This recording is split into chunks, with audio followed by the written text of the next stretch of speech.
ভোটও ভাঙচুর করছে তারা। আমরা মোদীজির রাষ্ট্রবাদী সংগঠন করি, বিএমএস করি, ভারতীয় বৌদ্ধ সংঘ করি। আজকে এই অবস্থা। আজকে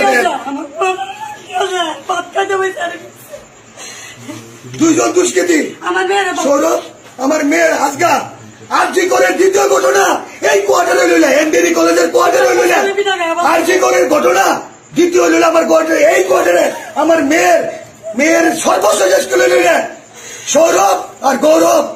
কি কারণে এই ঘটনা? বিষয়টা কি নিয়ে হয়েছে? ঘটনাটা কি হয়েছে? তারা চাকরি শেষ, রিটায়ারমেন্টে গেছে দাদা। ভালো কথা দাদা, এখানে আইন দাদা। আমরা ভাত খাইতে বসে 4-5 জনের ভাত খাইতে বসে হঠাৎ করে ভাত খাওয়ানোর ভাতের মধ্যে প্রথম ঢুকছে ঘরের মধ্যে কোনো দিছে দিয়ে আমার ঘরের ভিতরে কোনো 200 ফোলাপান ঢুকতেছে আমার মায়ের ধরতো। আর 200 ফোলাপান বলতে কেউ ধরছে না, সৌরভ ভট্টাচার্য যে আমার ছেলে বাচ্চা মোট আইলেছিল। তো তার কি নেশা ছিল? আমার ছেলে বিনা খায় আজকে বসাইছে না, ধরছে। এই নিয়ে আমি সবাই নিয়ে আমি কি আমরা বিচার চাই, তারা ফাঁসি চাই। সৌরভ ভট্টাচার্য, গৌরব ভট্টাচার্যের ফাঁসি চাই। আমরা আর কিছু চাই না। মাননীয় মুখ্যমন্ত্রী সাহেবের কাছে আমাদের আবেদন, আমরা মাননীয় মুখ্যমন্ত্রী সাহেব আমাদের বিচার করুন। আমরা সৌরভ ভট্টাচার্য এবং গৌরব ভট্টাচার্যের বিচার প্রার্থী।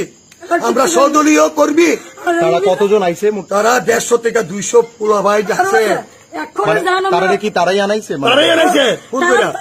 তারা মিথ্যা প্রবন্ধে মট্টত খাওয়ায় নেশা করে শুনে 14 ফাঁসে করো জিনিস আমার অত্যাচার করছে। পুলিশ আইছে আপনাদের? তো এখান থেকে নাকের ডগায় পুলিশের থানা, পুলিশ অনেক করে এসে, আমরা তো ভাত খেতে গেছি স্যার, পুলিশ অনেক করে এসে, প্রশাসন অনেক করে এসে।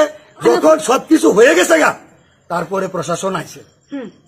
কিন্তু এখন আমি আমাদের মাননীয় শ্রদ্ধেয় আমাদের মুখ্যমন্ত্রী সাহেব, ওনার কাছে করজোরে নিবেদন করছি, প্রার্থনা করছি, আমাদের বিচার করুন। আমরা বিচার চাইছি সেই দুইজন যারা ভিকটিম, সৌরভ ভট্টাচার্য, গৌরব ভট্টাচার্য, তাদের বিরুদ্ধে বিচার করার জন্য। কারণ আমি চাই না আমার রাজ্যটা পশ্চিম বাংলা হোক, আমি চাই না আমার রাজ্যটা তৃণমূলের প্রশাসন হোক। আমি চাই ত্রিপুরার রাজ্যতে আর কোন আরজি করের ঘটনা না হোক। প্রত্যেকটা ঘরের মেয়ে যাতে সুরক্ষিত থাকে, সুসম্পদে থাকে। আমি চাই মাননীয় মুখ্যমন্ত্রী সাহেবের কাছে আবেদন আবারও করছি, প্রত্যেকটা মেয়ের ভবিষ্যৎ চিন্তা করে এবং দৃষ্টান্তমূলক ওদের শাস্তি প্রদান করে।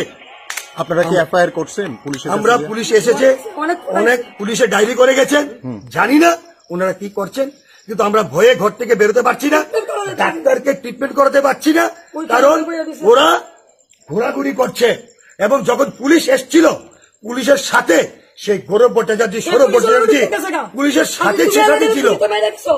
ওরা ভাঙচুর করছে, আমাদেরকে মেরেছে, কিন্তু ওই সেই পুলিশের সাথেই ওরা ছিল।